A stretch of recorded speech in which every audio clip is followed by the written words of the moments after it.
Diócesis de Mayagüez y el Instituto Diocesano de Pastoral presentan el siguiente tema formativo: la oración por los difuntos en el depósito de la fe, a cargo del Reverendo Padre José Luis Ocasio Miranda.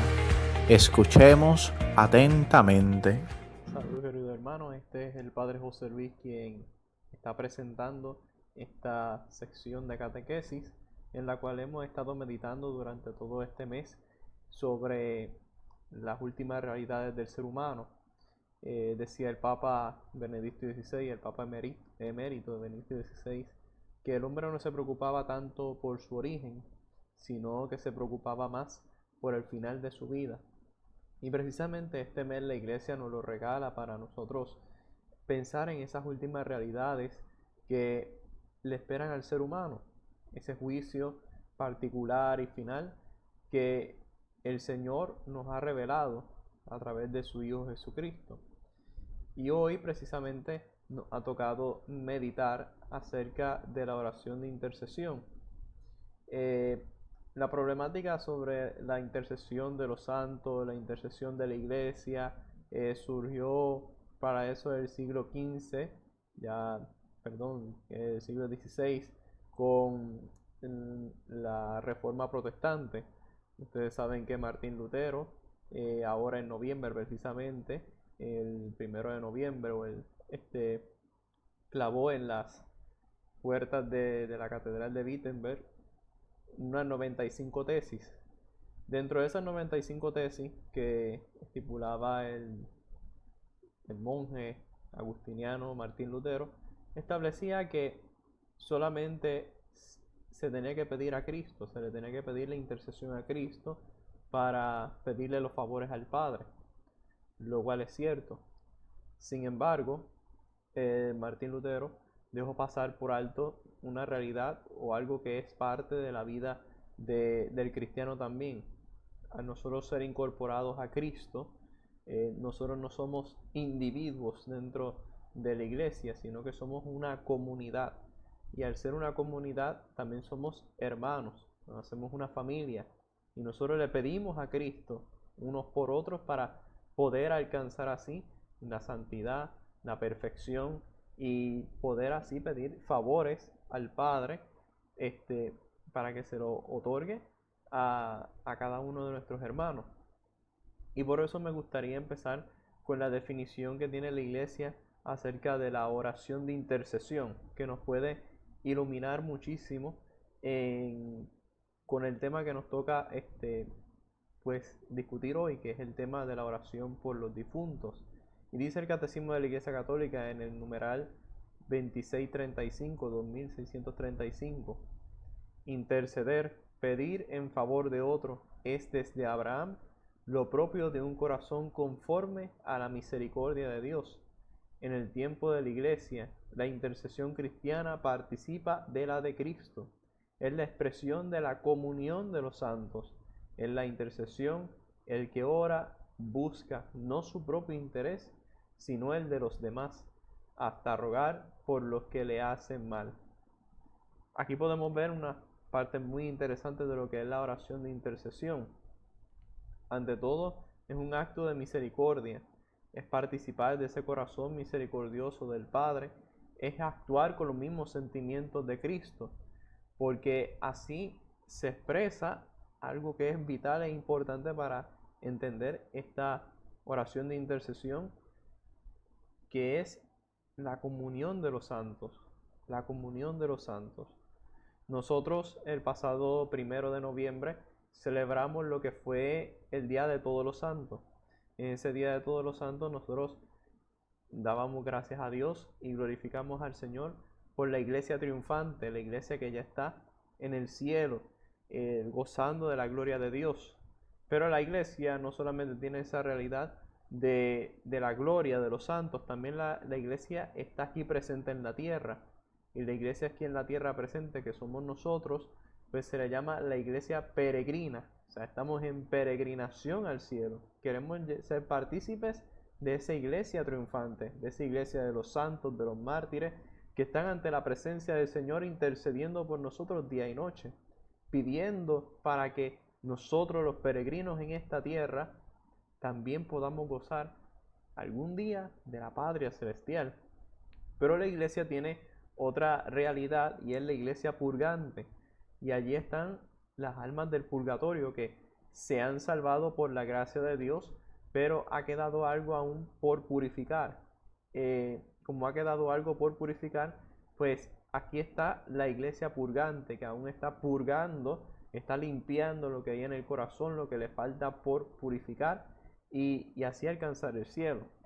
Lo interesante es que la iglesia que ahora mismo, el purgatorio, los que están ahora mismo en el purgatorio, no pueden pedir al Señor pues esa purificación, sino que es la iglesia peregrina quien la pide y la iglesia triunfante ante el Padre, porque allí es donde se manifiesta esa comunión de los santos, la comunión de estos tres estados en la cual se ayudan uno a otro para poder alcanzar así el gran premio de la santidad.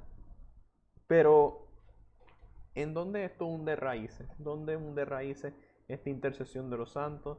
¿En dónde se manifiesta en la Sagrada Escritura, en la tradición de la Iglesia?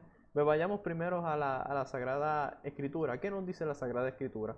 Primero tenemos el texto de Segunda de Macabeos 12, 38 al 46. Allí en ese texto, si lo buscamos en Segunda de Macabeos 12, 38 al 46, encontraremos una comunión de los santos también. ¿Por qué? Porque allí se habla de una necesidad de purificación de aquellos hombres que habían defendido el templo de Jerusalén, pero tenían en su posesión algunos objetos que eran de los paganos, por tanto quedaban con algo con que purificar. Y entonces para que esa purificación se diera, Judas Macabeo le propuso al pueblo que ofrecieran un sacrificio, que ofrecieran algo para poder purificar esas almas y esas almas fueran entonces gratas al Señor. Se le aplica así un sufragio, un tipo de sufragio, de indulgencia, para que pudieran entonces conocer al Señor. También encontramos en el Nuevo Testamento pues esta necesidad de orar unos por otros. Jesús constantemente en los evangelios lo vemos diciendo: ámense unos a los otros como yo los he amado. Pidan unos por otros. Si dos se ponen de acuerdo en la tierra para pedir algo en mi nombre, yo se lo daré. Y eso lo vemos constantemente también en el evangelio. También San Pablo lo dice en Romanos 12:1. Dice y exhorta a los cristianos a ser santos e irreprochables ante el Señor. Por tanto, en una oración comunitaria, en una oración en la cual se pide la santidad no tanto de uno mismo, pero también la de aquella persona que nosotros queremos y amamos. Allí se puede decir que pedimos por la conversión, pedimos por la purificación. Pues desde allí es que nace la oración por los difuntos. Otro de los textos importantes que tenemos para ver esta comunión de los santos es el de Santiago 5:16. Santiago 5:16 muestra una forma trascendental, una forma especial de la oración del justo, de la persona que está constantemente al lado del Señor, de esa persona que ora y puede ceder mucho en la santidad, en los santos precisamente, en los mismos santos. Si nosotros le pedimos a un santo, pues ese santo intercede por nosotros, alcanza unos favores y gozamos de esa gracia. Así es como surgen, ¿verdad?, los procesos de beatificación, los procesos de canonización, porque se obtienen favores que se le pidieron a ese hermano nuestro que está en el cielo y fueron obtenidos. Y dice Santiago acerca de eso: la oración del justo tiene poder. La oración del justo tiene poder, porque el poder del justo está precisamente en eso, en que tiene su fe puesta en Dios Todopoderoso, en su Hijo Jesucristo. Esta oración por los difuntos se concretiza más o va tomando más forma en los primeros 4 siglos de la Iglesia. Ustedes saben que en los 4 siglos de la Iglesia fue perseguida y hubo una realidad. Esa realidad fue que hubo mártires y esos mártires pues murieron de una forma aparatosa, pero también murieron de una forma gloriosa ante los ojos de los cristianos que morían por la fe en Cristo. Y entonces estos mártires, pues sus restos o alguna parte de sus restos se utilizaban para crear los altares y se ponían una piedrita. En esa piedrita del centro pues estaba la reliquia del santo, estaba la reliquia del mártir, y pedían al Señor cada vez que se celebraba en la Eucaristía por esa persona, y se le pedía que esa persona intercediera por ellos. Eso era algo muy común en la antigüedad, y que aún hoy se conserva. Si nosotros vemos los altares antes del 1900, vamos a encontrar que en nuestras iglesias siempre había esa piedra, esa piedrita de ese santo que está incrustada en ese altar. Y cada vez que se celebra el sacrificio, no solamente tenemos la gran intercesión del Señor, sino también un santo que está intercediendo por nosotros delante del Señor, lo cual es una gracia, es una bendición para esa comunidad que está celebrando allí la Eucaristía. Por eso es que se le llama el patrón. Tenemos el famoso patrón, pero el patrón sale de allí precisamente. Tenemos a alguien que intercede por nosotros en el cielo, y que el Señor también le ha encomendado a esa comunidad, porque en el fondo, si una comunidad tiene un patrón, es porque precisamente tiene pues alguien que intercede ante el Señor por él. Y ese es precisamente pues el poder del justo, que puede pedirle al Señor y puede alcanzar las gracias según la voluntad del Señor. Uno de los datos interesantes que podemos traer de esta edad antigua lo es también el relato de la vida de San Agustín y Santa Mónica. Cuando Santa Mónica fue a morir, estaba ya en sus últimos momentos para entrar a la gloria del Padre, le pide algo muy específico a su hijo, y es que en cada Eucaristía que celebraran, se acordaran de ella, tanto él como hijo y también sus hermanos, que se acordaran de ella. Y ese era precisamente pues el deseo de esta madre, el que nunca se olvidaran de ella ante el altar de nuestro Señor Jesucristo. Podemos ver allí también que la oración de intercesión se manifiesta también en la Eucaristía. Cuando nosotros vamos a la Eucaristía también libera y purifica las almas que hay en el purgatorio, porque se ofrece esa misa, se ofrece esa Eucaristía, se ofrece ese sacrificio de Cristo incruento para poder lavar el alma de estas personas que están en el purgatorio, o por el eterno descanso de familiares difuntos. La Eucaristía es capaz de vaciar de vaciar un purgatorio entero, cuando se aplica bien eso, se aplica pues la Eucaristía con las disposiciones propias de ella. También la indulgencia que se ganan por medio de la iglesia también sirven para esto, para uno aplicarlas a esas personas, a las almas de los fieles difuntos, para que el Señor perdone sus pecados, para que el Señor les purifique y les limpie y lleven entonces a la gloria del cielo. Por tanto, como hemos podido ver con todos estos datos históricos, con todos estos datos bíblicos y de la tradición, podemos constatar algo: la oración de intercesión es propia de la iglesia y propia de los santos. Es un error pensar que la intercesión solamente la tiene Cristo y no necesitamos de más nadie. No, es que somos una comunidad, y al ser una comunidad, todos juntos pedimos al Señor. Y esta comunidad no solamente se refleja aquí en la tierra como la iglesia peregrina, sino que también tiene otras dimensiones, como la iglesia gloriosa, triunfante, que está en el cielo, y la iglesia purgante, que es la que necesita de nuestra oración para así alcanzar la gloria, ver la gloria del Padre. Y esa es la tarea de la iglesia, pedir unos por otros, y entonces nace precisamente de ese corazón misericordioso de Dios. Si vamos a la Sagrada Escritura, el mismo apóstol San Pablo le decía al obispo Timoteo que Dios quiere algo muy concreto, y es que Dios quiere que todos los hombres se salven y lleguen al conocimiento de la verdad. Por tanto, si nosotros como cristianos tenemos esos mismos sentimientos de Cristo, pues tenemos que pedir también para nuestros hermanos, para todos los demás, que puedan contemplar el rostro de Dios una vez culmine su vida. Y también a nosotros nos gustaría, ya en un futuro, cuando nos toque ese momento de pasar de la vida o pasar el umbral de la muerte para llegar entonces a la presencia del Padre, nos gustaría que también pidieran por nosotros, pidieran por nuestra santificación, pidieran por nuestra purificación. Por tanto, es necesario y es una exigencia del Señor, es una exigencia del Señor. O sea, esto no es un invento de la iglesia, esto no es un invento de un papa, ni mucho menos de un sacerdote, ni nada por el estilo. Esto es parte de la revelación bíblica, de la revelación que Cristo nos ha hecho, que el Padre nos ha hecho a través de los profetas, de la ley, de la tradición, de la Biblia. O sea, es un mandato del Señor, pedir por los difuntos, pedir por su eterno descanso, pedir por el sufragio de las almas en el purgatorio, para que puedan entonces alcanzar la gloria eterna. Nosotros tenemos otra forma de interceder por los santos, y una de las muy comunes y muy queridas y muy amadas en nuestra patria de Puerto Rico, pues el Santo Rosario. Nosotros muchas veces llevamos un novenario de Rosario, precisamente pidiéndole a la Santísima Virgen María que interceda por la purificación de esa alma, para que Dios lo saque de penas y lo lleve a descansar.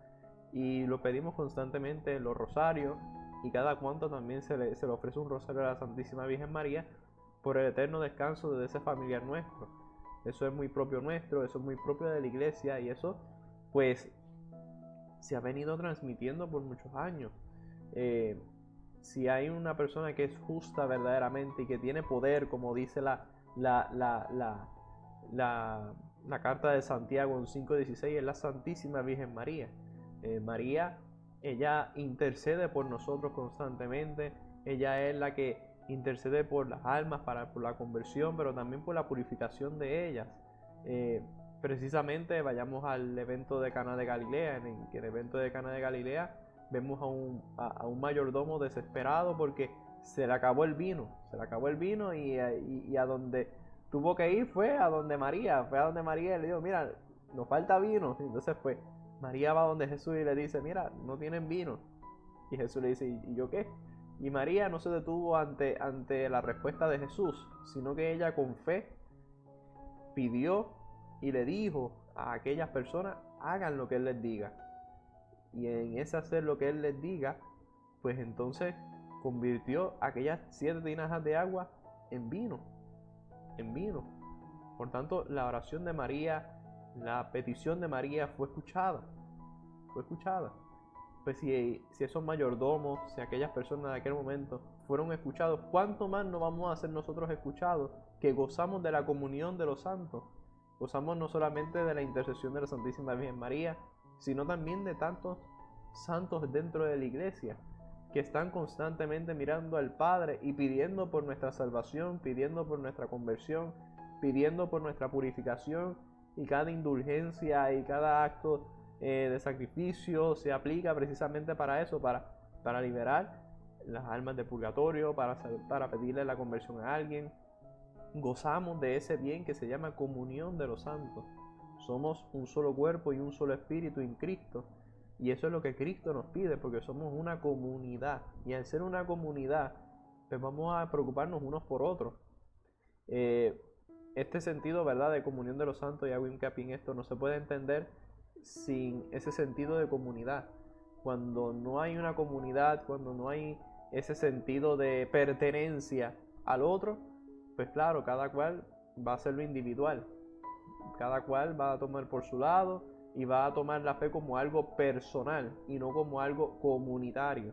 Y esto es una de las dimensiones que debemos rescatar y que debemos de redescubrir como cristianos. Nuestra fe no es individualista, nuestra fe es comunitaria, porque Cristo no fundó una fe individual en la cual cada uno piensa y sálvese quien pueda. No, Cristo fundó una iglesia, una comunidad, una comunión de los santos que se configura en el mismo cuerpo de Cristo, que es la iglesia. Y este cuerpo de Cristo tiene esas 3 realidades distintas, que es los que ya están gozando de la gloria de Dios, los que aún estamos peregrinando en esta tierra, y los que están purificando para poder alcanzar la gloria del Padre. Ese es el sentido de la comunión de los santos, ese es el sentido de la oración de intercesión.